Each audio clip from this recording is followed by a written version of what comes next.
नमस्कार, मेरा नाम आलोक है। आप लाइव स्ट्रीज देख रहे हैं। हमारे विशेष कार्यक्रम सुबह की चाय में आपका बहुत स्वागत है। पूरे बिहार में कड़ाके की सर्दी पड़ रही है और ऐसी सर्दी बहुत सालों के बाद आई है। तापमान अभी और कम होगा, टेम्परेचर और डाउन होगा। कोल्ड वेव चल रहे हैं पटना सहित कई जिलों में और स्कूलों में छुट्टियां भी हैं। रवि उपाध्याय जी हमारे साथ हैं, बिहार के वरिष्ठ पत्रकार हैं। सुबह सवेरे आना आना पड़ता है, ऑफिस है, जिम्मेदारी है, लोगों को खबर बतानी है।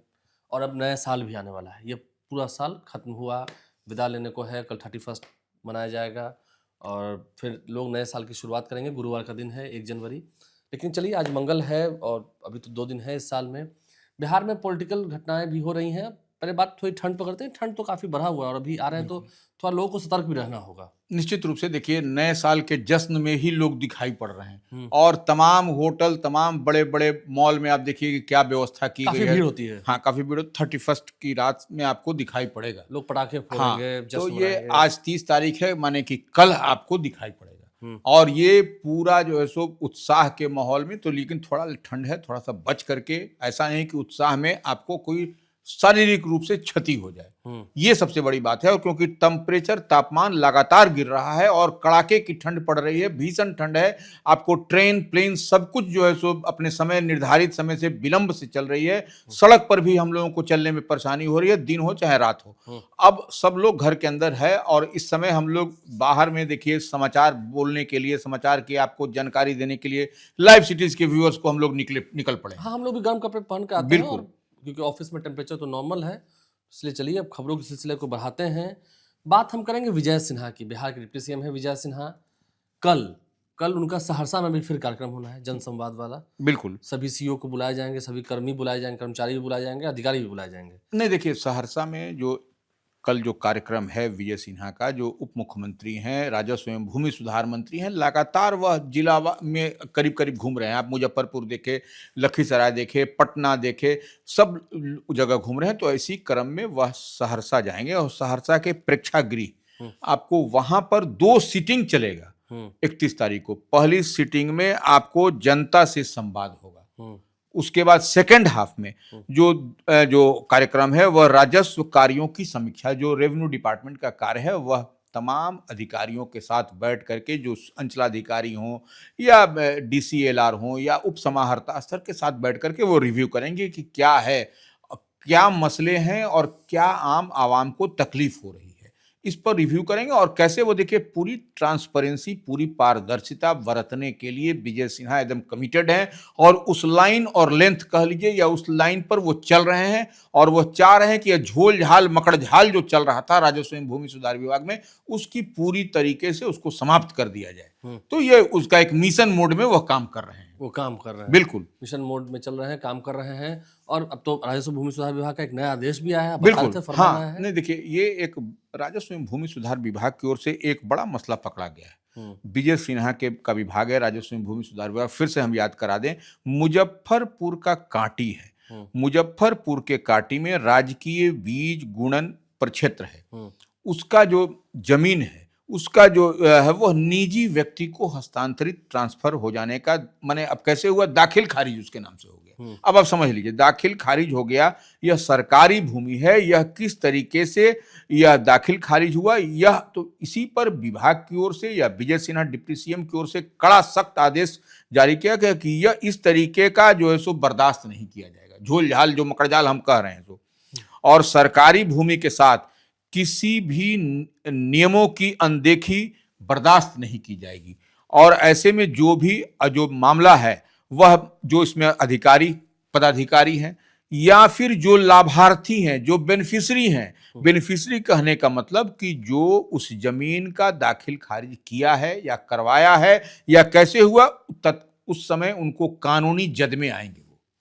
और कानूनी जद में आएंगे तो वह कानून का शिकंजा जब कसेगा तो उस पर आप देख लीजिए कि जो विभागीय कार्रवाई होगी, जो संबंधित अधिकारी होंगे, जांच में जो अभी तक मिला है, और उसके बाद जो लाभार्थी होंगे उन पर भी होगा। तो यह एक बड़ा झोल-झाल होता रहा है जमीन के मामले में। और देखिए, जमीन विवाद भी काफी बढ़ जाता है इससे फिर आगे चल के इसमें, और फिर सरकार के साथ देखिए, रवैया सरकार नहीं की, होता है। देखिए आप तो मान लीजिए प्राइवेट जमीन को इधर से उधर करते रहे हैं, यह तो ओपन फैक्ट्स है। लेकिन सरकार की जमीन को भी आप जबरदस्ती दाखिल खारिज करा लिया गया, कैसे हुआ, कैसे हो गया? कैसे हो गया, तो कौन ये जांच में लीज पर कहीं दिया गया वो तो ठीक है, वो तो समझ में आया, बाकी बिल्कुल जगह नहीं, वही कह रहे हैं, ये लीज में है कि दाखिले खारिज करा लिया गया, तो लीज का तो बातें नहीं है अब। तब तो ये सबसे बड़ा मसला है। वो भी माने समझिए कि अब राजकीय बीज गुणन प्रक्षेत्र की जमीन है, उसको निजी व्यक्ति के नाम से ट्रांसफर हो जाना, यह एक बड़ा मसला, बड़ी बात निकल करके आई है। तो निश्चित रूप से राजस्व एवं भूमि सुधार विभाग के मंत्री दिलीप जायसवाल की नजरें तीखी हैं, वैसे पदाधिकारी पर, वैसे लाभान्वित पर, वैसे लाभार्थी पर, और निश्चित रूप से सरकारी भूमि के साथ किसी तरह का कोई भी अगर यदि मामला प्रकाश में आता है तो वह कतई राजस्व एवं भूमि सुधार विभाग विजय सिन्हा को बर्दाश्त नहीं होगा, और वह उस पर कार्रवाई होती हुई, गाज गिरती हुई आपको आने वाले समय में दिखाई पड़ना है। तो समझ सकते हैं, ये बड़ी बात है। देखिए, अच्छा काम कर रहे हैं विजय सिन्हा, काफी तारीफ हो रही है, काफी सराहना हो रही है। जिलों में जा रहे हैं, वहां पर काफी भीड़ उमड़ रही है, क्योंकि आम लोगों से जुड़ी हुई समस्या है, जमीन विवाद का समस्या होता रहा है, लैंड सर्वे भी करने की बात हुई, चलिए कोर्ट कचहरी भी होता है ना, कोर्ट कचहरी बहुत हाँ, मर्डर हो जाता है, हाँ, मर्डर हो जाता है इसमें। तब तो आप समझ सकते हैं। तो ऐसे में और कर्मचारी जब लेट से काम करेंगे तो विवाद और बढ़ेगा, बिल्कुल, उसमें घूसखोरी होती है, रिश्वतखोरी होती है, ठीक है। अब तो एक नियम है, जौ के साथ घून भी पिसाता है, ये तो नियम है, कई लोग पीछे जाएंगे इसमें, पीछे जाएंगे, हाँ हाँ बिल्कुल और बिल्कुल। गलत काम किए क्यों नहीं हो। बहुत सारी जगहों पर हम देखते हैं छापेमारी में करोड़ों रुपए बरामद होता है, कहाँ से आया है पैसा? ये जनता की गाड़ी मोटी कमाई का पैसा बिल्कुल है, बिल्कुल। जनता को उसका हक मिलना चाहिए, उसका जो जो वाजिब काम है उसका होना चाहिए, वो समय से होना चाहिए। सरकार है क्यों चुन के आती है? जनता चुन के भेजती है अपनी सहूलियत के लिए। नहीं नहीं, इसमें अब तो और देखिए, अब जिम्मेदारी बड़ी है। नहीं, उसी में देखिए मुजफ्फरपुर वाली में ही वो जांच में जो मिला है, जो कि नियमों की अनदेखी की गई है, जो नियम है, जो नॉर्म्स है, जो कायदा है, कानून है राजस्व एवं भूमि सुधार विभाग का, तो वो उसको नियमों की अनदेखी, भूमि को निजी नाम पर दर्ज किया गया। यही हम बताना चाह रहे हैं दाखिल खारिज में। तो ये एक बड़ा झोल है, ये बड़ी बात है, और ये निकल करके आई है। अब तो देखिए इसका लंबा चलेगा, ये कहानी ये लंबा चलेगा, और इसके सहरसा में भी देखना होगा, बिल्कुल सहरसा में देखना होगा बिल्कुल। और देखिए, लोगों से जुड़ी हुई समस्या ही है स्वास्थ्य। बिल्कुल, स्वास्थ्य की जब हम बात कर रहे हैं, खान सर देश के सुप्रसिद्ध शिक्षक हैं, बिहार नहीं पूरे देश के सुप्रसिद्ध शिक्षक हैं, काफी नाम है उनका, एक अच्छा काम करने वाले। खरमास खत्म होगा और उनका हॉस्पिटल शुरू होगा, बनकर तैयार था, थोड़ा समय लगा क्योंकि बीच में खरमास आ गया, शुरू नहीं हुआ। खरमास के बाद यानी कि नए साल में, अगले साल में, साल 2026 में इसकी शुरुआत होनी है, और काफी अच्छा है, कई सारी खूबियां हैं उसमें, पटना में ही है। देखिए निश्चित रूप से खान सर एक जाने माने विद्वान आदमी है, इसमें कहीं कोई अच्छा पढ़ाते हैं, अच्छा पढ़ाते हैं। जहाँ 1.5 लाख रुपए फीस ली जाती थी बच्चों से, वो पढ़ाई अब 10,000 और 15,000 में कर दिए, उसका भी रेट और कम कर दिए, 5,000 तक कर दिए। नहीं देखिए, वो तो निश्चित रूप से वह शिक्षा बांट रहे हैं, ये उनका जो ज्ञान को बांट रहे हैं। जो पहले के जमाना में जो लोग ज्ञान बांटा करते थे ऋषि मुनि, तो एक तरीके से वह ऋषि मुनि वाला ही काम कर रहे हैं, इसको जिस नजरिए से आप देखिए। लेकिन हम करें, खान सर बेहतर काम कर रहे हैं, और निश्चित रूप से अब बेहतर पढ़ाने के साथ साथ वह स्वास्थ्य की ओर भी ध्यान दे रहे हैं कि बच्चे जब स्वस्थ रहेंगे, उनके अभिभावक जब स्वस्थ रहेंगे, तो अपना 100% बच्चे पढ़ने पढ़ाने में देंगे। इतनी बात समझ लीजिए। तो ये निश्चित रूप से खान सर ने एक बड़ी लकीर खींची है, और एक पूरी मानवता के नाम पर पूरे देश को उन्होंने मैसेजिंग किया है, संदेश देने का काम किया। किशोर कुणाल ने भी ऐसे किया था, बिल्कुल, मंदिर से सेवा धर्म को जोड़ा। तो ये देखिए खान सर बड़ा काम कर रहे हैं, उनको सैल्यूट होनी चाहिए। बिहार में विशेष करके, आप पटना में आप मलाही पकड़ी की बात कर रहे हैं, वहां पर वो उनका नए साल में आपको तोहफा देंगे बिहार के लोगों को, और वो पटना में खुल जरूर रहा है, फीस बहुत कम, फीस कम है। और देखिए जब मलाही पकड़ी में खुलेगा तो कहीं से भी लोग वहां पहुंच सकेंगे। आप किसी भी क्षेत्र से आइएगा, बाईपास से आप उतरिए, आप मलाही पकड़ी पहुंच, बगल में उधर मरीन ड्राइव भी है, बिल्कुल, और उधर से मेट्रो सेवा भी शुरू हो गई ना, नीतीश कुमार ने शुरू कर दिया। तो अब ऐसी परिस्थिति में आपको मेट्रो का भी लाभ मिलेगा, आपको कुछ नहीं करना है, और खान सर पर आइए। जो अस्पताल, जो हॉस्पिटल खोल रहे हैं, वह निश्चित रूप से बेहतर है, उनको सैल्यूट है लाइफ सिटीज की ओर से। और एक बात जान लीजिए कि उसमें 50 रुपये ही डॉक्टरों की फीस रखी गई है, और ये भी देखिए स्पेशलाइज्ड डॉक्टर रहेंगे वहां पर। ये नहीं कि आपको नाक का कान देख लेगा, कान का आंख देख लेगा, वो नहीं होगा। वो कान का डॉक्टर कान ही देखेगा, आंख का डॉक्टर आंख देखेगा, जनरल फिजिशियन अलग होगा, सर्जन अलग होगा, सभी जांच भी होंगे, अच्छा हाँ, उसमें अब देखिए जांच की बात आपने की, तो निश्चित रूप से MRI भी होगा, 1200 एक्सरे होगा, और अल्ट्रासाउंड भी होगा। इसके अलावा अन्य जो है सो तरीके की जांच भी, सब कुछ होगा। ये इसको ऐसे समझ लीजिए कि जो आपको मेदांता अस्पताल में जो सुख सुविधा है हम्म, वह तरीके का, लेकिन वह 5 स्टार सुविधा नहीं मिलेगा आपको। ये हॉस्पिटल- समझ लीजिए। हॉस्पिटल है। हाँ, आपके स्वास्थ्य का परीक्षण किया जाएगा, बेहतर चिकित्सक देखेंगे और सारी कुछ माने आपको जो मान लीजिए बाहर में 10,000 लगता है, वहां आपको 5,000 4,000 में हो जाएगा, 500 में हो जाएगा, 50 रुपया में हो जाएगा।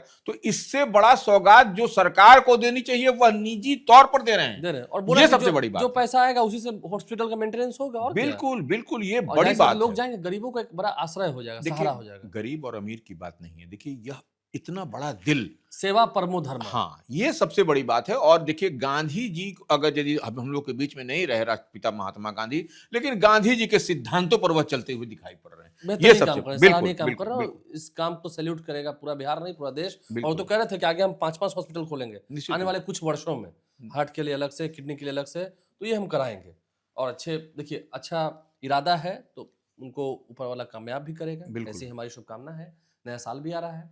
चलिए हम बात करेंगे मुख्यमंत्री नीतीश कुमार के। नीतीश कुमार कल देर शाम को जेडीयू ऑफिस पहुंच गए थे। उनके सभी मंत्री सहयोगी उनके साथ थे, विजय चौधरी, अशोक चौधरी, सभी उनके साथ थे। देखिए निश्चित रूप से उमेश कुशवाहा थे। नए साल की सौगात मिलने वाली है और उससे पहले नीतीश कुमार का प्रचंड बहुमत के साथ डबल इंजन की सरकार काम कर रही है। तो नीतीश कुमार भी सुबह में विचरण कर रहे हैं और विचरण करते करते वो जेडीयू कार्यालय पहुंच गए। उनके साथ में देखिए उनके जो बराबर साथ में रहते हैं अशोक चौधरी जो उनकी कैबिनेट में मिनिस्टर हैं, आपको विजय चौधरी जो उनकी कैबिनेट में मिनिस्टर हैं, और प्रदेश अध्यक्ष और तमाम पार्टी के कार्यकर्ता, और ये तो जो उस वक्त वहां थे वो सब मिले वो उनसे। रहेंगे ही। और देखिए सबसे बड़ी बात है कि अशोक चौधरी और विजय चौधरी को दोनों जो उनके मंत्री हैं, सहयोगी हैं, उनको उन्होंने डायरेक्शन भी दिया कि पार्टी में क्या करना है, कैसे करना है और कुछ क्या डेवलपमेंट हो सकता। तो यह सब बात नीतीश कुमार कह रहे हैं, उनकी यूएसपी है काम करने और कराने की।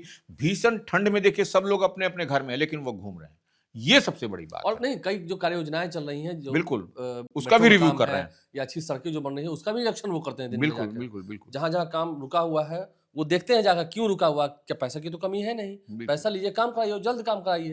ये अधिकारियों को निर्देश भी देते हैं। हम्म। नीतीश कुमार भी काम कर रहे हैं क्योंकि जिम्मेदारी मिली है बिहार की जनता की ओर से। खैर पूरी बातें रही कर नहीं, लेकिन एक बात और कुमार है, की पुण्यतिथि भी मनाई गई पटना में। नीरज कुमार जो जदयू के हाँ, मुखर प्रवक्ता हैं, उन्होंने लेटर जारी कर दिया। उन्होंने भवन निर्माण विभाग को एक पत्र लिखा है, हम्म। और पत्र लिखा है 10 सर्कुलर रोड राबड़ी देवी के आवास को लेकर। आवास को लेकर के, कि वह जो खाली हो या उसके बाद जो वहां पर क्या है मसला मिसाइल, वह भौतिक सत्यापन हो। अब वहां पर जैसे कई सारी चीजों का उन्होंने पूरे पत्र में उल्लेख किया है। तो अब देखने वाली बात है कि भवन निर्माण विभाग, उनके नीरज कुमार जो जदयू के राष्ट्रीय प्रदेश प्रवक्ता हैं, बिहार विधान परिषद के सदस्य हैं, उनके पत्र के बाद अब क्या एक्शन होता है भवन निर्माण देखना होगा। क्योंकि देखिए आरोप प्रत्यारोप तो चल रहा है, लेकिन अभी तो राबड़ी देवी वहीं रहेंगी, उसी आवास में रहेंगी, लालू प्रसाद भी रहेंगे। उन्होंने अपना अभी आंख का सफल ऑपरेशन कराया था, अब ठीक भी हैं, जो जानकारी है। नए साल की शुरुआत होगी तो सभी मिलेंगे। नेताओं के यहाँ जनता की दरबार सजनी ही सजनी है, लोग भी जाएंगे, हम वो माहौल भी आपको दिखाएंगे क्या हाल है। मंदिरों में भी काफ़ी भीड़ होगी, गुरुवार का दिन रहेगा। आप लाइफ साहब बने रहें, स्वस्थ रहें, यही हमारी शुभकामना है। नया साल आपके लिए उन्नति लाए, विकास लाए, यही हम चाहते हैं। आपके घर सुख शांति समृद्धि बनी रहे, यही हमारी कामना है। आपको बहुत शुभकामनाएं, एडवांस में हैप्पी न्यू ईयर।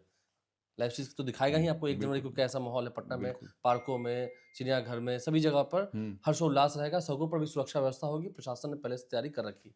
हमारे चैनल को सब्सक्राइब कर लें, साथ साथ फेसबुक पेज भी लाइक करें। धन्यवाद।